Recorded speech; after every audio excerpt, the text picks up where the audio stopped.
Bienvenidos a esta Feria Conecta Justicia del año 2021.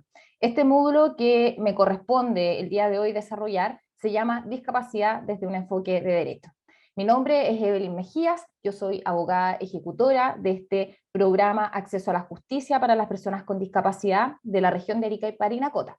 Contarles que este programa surge ya a través de un convenio que lo ejecuta la Corporación de Asistencia Judicial y lo financia el Servicio Nacional de la Discapacidad, y a lo largo de todo el país existen distintos abogados que ejecutan este programa de acceso a la justicia. Para comenzar con este tema, yo voy a partir con una pregunta. ¿Qué entendemos por discapacidad? ¿A qué conceptos nosotros relacionamos esta palabra? Piensen en sus casas.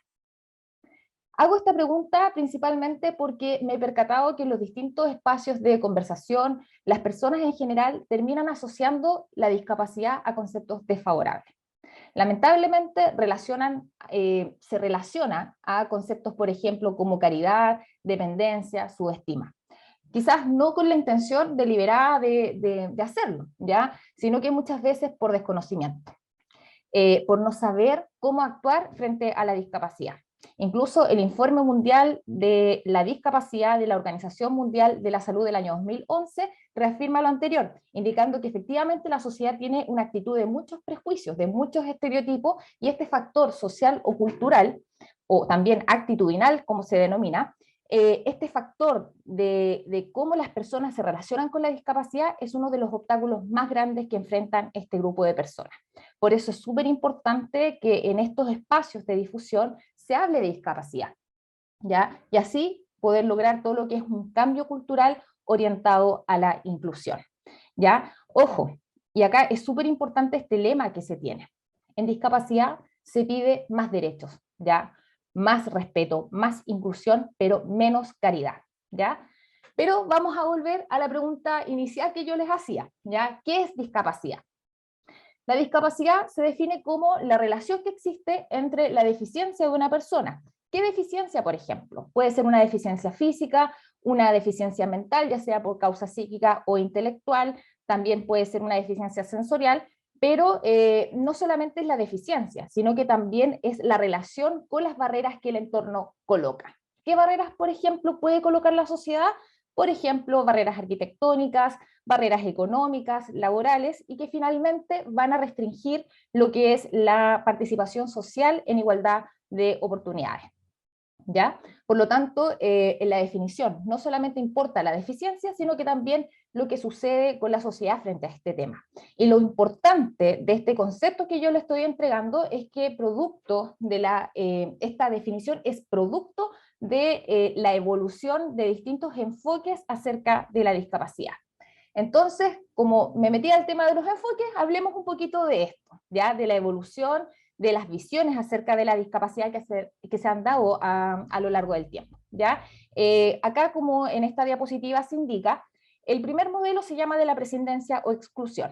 Con este modelo, las personas quedaban totalmente excluidas de la sociedad, eran consideradas, por ejemplo, una carga, que no contribuían, y la respuesta de la sociedad era un enfoque de segregación, visión totalmente arcaica, ¿o no? Por suerte, esto evoluciona, ¿ya? Evoluciona este modelo y pasamos a este segundo modelo que está ahí en esa diapositiva, que se llama médico rehabilitador o individual. A diferencia del anterior, aquí las personas, en vez de ser totalmente excluidas, pasan a ser sujeto de cuidado, ¿ya? Pero sobre todo de rehabilitación. Es bueno, obviamente, dar cuidados, ¿ya? Pero el problema es que aquí es muy asistencialista este modelo, ¿ya? Incluso no se respetaba a las personas como sujetos, ¿ya? De derecho, capaz de tomar decisiones.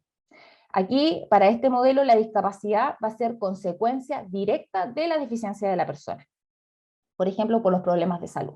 Y lo que busca únicamente es rehabilitarlo, así superar la deficiencia y así poder adaptarse mejor a la sociedad. Entonces, aquí vamos a ver que la responsabilidad va a recaer en la persona.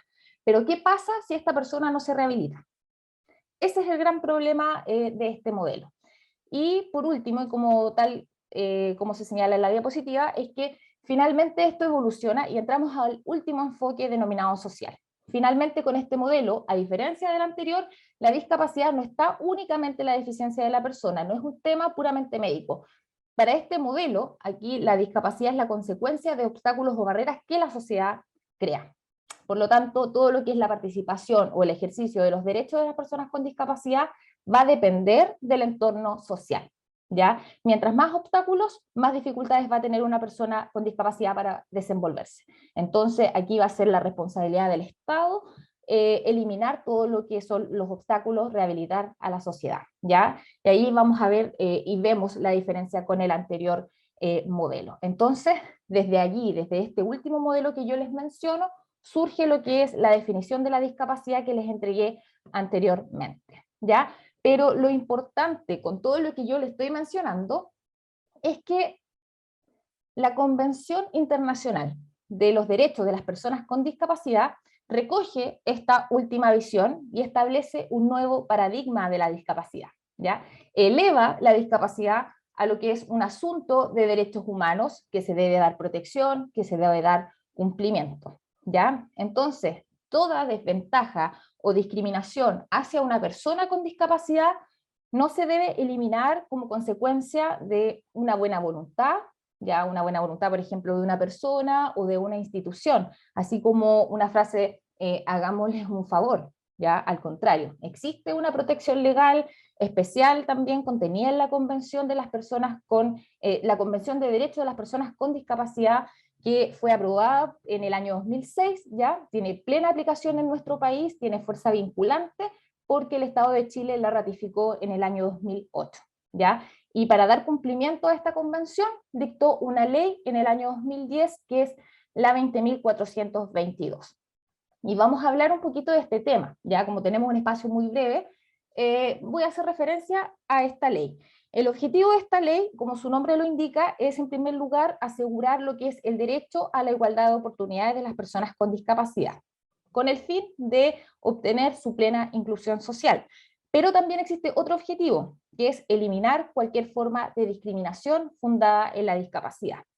Y allí aparece este concepto de discriminación, ¿ya? Y la siguiente diapositiva hace referencia a este concepto, ya que es muy, muy utilizado en discapacidad, que se define como toda distinción, exclusión, segregación o restricción arbitraria, fundada en la discapacidad, cuyo fin o efecto sea la privación, perturbación o amenaza en el ejercicio o goce de un derecho establecido en el ordenamiento jurídico. Aquí entramos a esta palabra arbitrariedad, ¿ya? Que dice relación con aquella distinción que esté fuera de toda lógica o que no tenga una justificación razonable, ¿ya? Pero como mencioné, también existe un primer objetivo, que es garantizar lo que es la igualdad de oportunidades, ¿ya? Y para eso establece una serie de medidas, ¿ya? Como por ejemplo asegurar la accesibilidad universal, de la cual no voy a desarrollar en este momento, pero sí voy a desarrollar un concepto que es súper interesante, que es una medida que es la realización de ajustes razonables o necesarios. Y ahí entramos a esta otra diapositiva, en la cual habla de una definición ya de estas medidas o estos ajustes razonables o necesarios que se definen como medidas de adecuación, ya, o modificación. ¿Qué se puede modificar? Se puede modificar absolutamente todo, un aspecto físico, un aspecto arquitectónico, una actitud, un procedimiento, por ejemplo. Pero a través, y lo importante es que a través de esta modificación que se solicita, se compensa una necesidad o una desventaja específica de una persona con discapacidad. Por lo tanto, como estamos hablando de algo específico, la solución puede ir variando, ¿ya? Variando de persona o variando según la discapacidad. Lo que sí establece la ley y tanto la convención que tienen y abarcan este concepto de ajustes razonables es que existe un límite, ¿ya? La modificación no debe imponer lo que es una carga desproporcionada. Pero aquí es algo súper interesante porque la ley no indica, ¿ya? No hace referencia a medir cuándo va a ser desproporcionada o no una carga, ¿ya? Pero eso justamente, y eso es lo importante, lo interesante, es que responde a la propia característica de los ajustes razonables, que es que se tiene que ir evaluando caso a caso, ¿ya? Y tener presente que si no se accede a realizar lo que es un ajuste razonable o necesario, se deniega esa posibilidad, por ejemplo, la Convención señala expresamente que este hecho va a constituir una forma de discriminación, ¿ya? Y aquí en esta imagen, que esta presentación indica, refiere que si el plan no funciona, hay que cambiar el plan, ¿ya? Pero no modificar la meta. Y allí refleja esto, ya refleja que no es dar a todos por igual, sino que se debe dar a cada uno lo que necesita, ¿ya? Si una persona necesita más, obviamente, bueno, y si tiene muchas más dificultades para llegar a una meta, hay que darle mucho más apoyo, ¿ya? Y me voy a detener acá un poquito, porque lo interesante es que los ajustes razonables o necesarios se discuten mucho en las acciones judiciales por discriminación, ¿ya? Usualmente la discusión consiste en tratar de justificar si se adoptó o no un ajuste razonable y si finalmente vulneró o no un ejercicio igualitario de un derecho. Y aquí vamos a ver lo que es un ejemplo de una causa, ¿ya? Allí en esa causa que está indicada, nuestro programa patrocinó esta causa respecto de la expulsión de un niño, ¿ya? Con trastorno del espectro autista de un colegio de nuestra ciudad, ¿ya? Lo expulsó ¿bajo qué argumento? Bajo el argumento que este niño tenía una conducta bastante negativa, ¿ya? Por ejemplo, decía que golpeaba a sus compañeros, que tenía anotaciones negativas, suspensiones de clase, por lo tanto estaba más que justificada su expulsión. La Corte de Apelaciones de Arica rechazó el recurso de protección que se presentó, es decir, perdimos como convenio ante la Corte de Apelaciones y fundamenta el fallo de que las agresiones que el alumno supuestamente ejercía en contra de sus otros compañeros eran conductas que constituían faltas gravísimas, por lo tanto el reglamento del colegio permitía lo que era la expulsión. Por lo tanto, esta expulsión no era un acto arbitrario o ilegal por parte del colegio, por lo tanto no vulneraba lo que era un ejercicio igualitario ante la ley, ¿ya? Sin embargo, la Corte Suprema revoca esta sentencia, es decir, nos da el favor a nosotros, se gana lo que es la última instancia, y ordena este máximo tribunal dejar sin efecto esta medida de expulsión, ¿ya? ¿Y qué es lo que hace? Ordena la reincorporación del alumno. Y aquí lo interesante es el fundamento que entrega la Corte Suprema.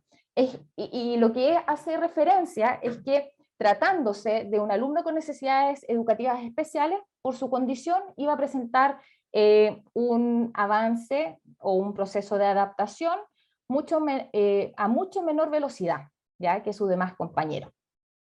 Y que por lo tanto el periodo de tiempo para poder constatar cambios conductuales de los estudiantes fue muy, muy breve.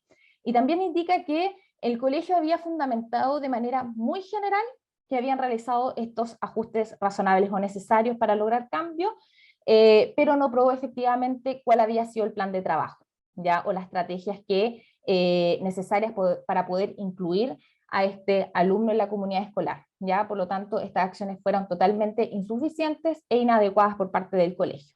Y también tuvimos un caso similar, pero en relación a un establecimiento de educación superior, y que se trató de un joven que tiene trastorno del espectro autista, que fue un caso en contra del CFT-INACAP, que fue sancionado por este instituto por unas denuncias de sus compañeras que no fueron capaces de empatizar, de entender su expresión. Nosotros alegamos discriminación a causa de la discapacidad, principalmente por el mal manejo de la institución, ¿ya? Por no haber realizado ajustes razonables ni acomodó su procedimiento sancionatorio. Entonces, aplicó un procedimiento totalmente estandarizado sin hacer esta distinción de este alumno que tenía una discapacidad intelectual y ganamos este caso. Súper interesante, les invito para que la puedan revisar, ahí está el rol de la causa. Y finalmente voy a hacer referencia a lo que son las recomendaciones del uso del lenguaje en discapacidad. ¿Y por qué agregué esta diapositiva? Porque es súper importante realizar o referirse, ¿ya? Perdón, en términos correctos a las personas con discapacidad. ¿Por qué? Porque hay un sinnúmero de términos que son muy estigmatizantes, que son muy discriminadores, ¿ya? Entonces aquí vamos a hablar del uso correcto versus el uso incorrecto del lenguaje. En este cuadro comparativo dice que lo correcto es decir persona con discapacidad. O mejor, obviamente, es decirle por su nombre, pero no decir directamente discapacitado, ¿ya? Porque la discapacidad no está en la persona, sino que la discapacidad siempre está en relación con las barreras que el entorno coloca. Recuerden lo que yo les planteaba en un primer momento, recuerden este modelo social de la discapacidad, ¿ya? Y tampoco decir deficiente, persona con discapacidad es diferente. Por otro lado, tampoco hay que decir que la persona sufre o padece o que es víctima de la discapacidad, porque aquí lo que se sufre es la discriminación. Por otro lado, es correcto decir persona con discapacidad física. Es incorrecto decir inválido, lisiado o minusválido, porque este último término es como decir menos válido que otro, ¿ya? También es correcto decir persona con discapacidad intelectual. No hay que decir retardado o retrasado mental. También es correcto decir discapacidad psíquica.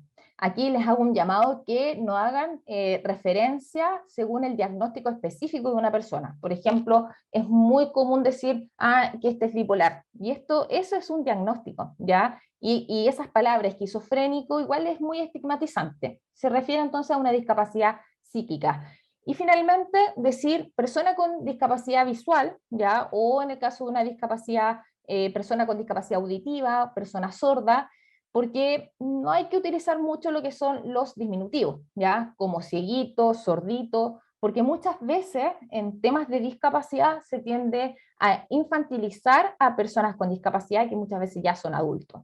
Así que finalmente, y como sabemos que tenemos un tiempo muy breve, porque podríamos estar hablando de un sinnúmero de temas respecto de discapacidad, pero les hago el llamado a todos ustedes para que podamos ver a la discapacidad desde un enfoque de derecho, este lema que yo elegí para poder hacer esta pequeña presentación. ¿Pero por qué? Porque así, de esta manera, vamos a hacer un país mucho más inclusivo con las personas con discapacidad. Muchas gracias.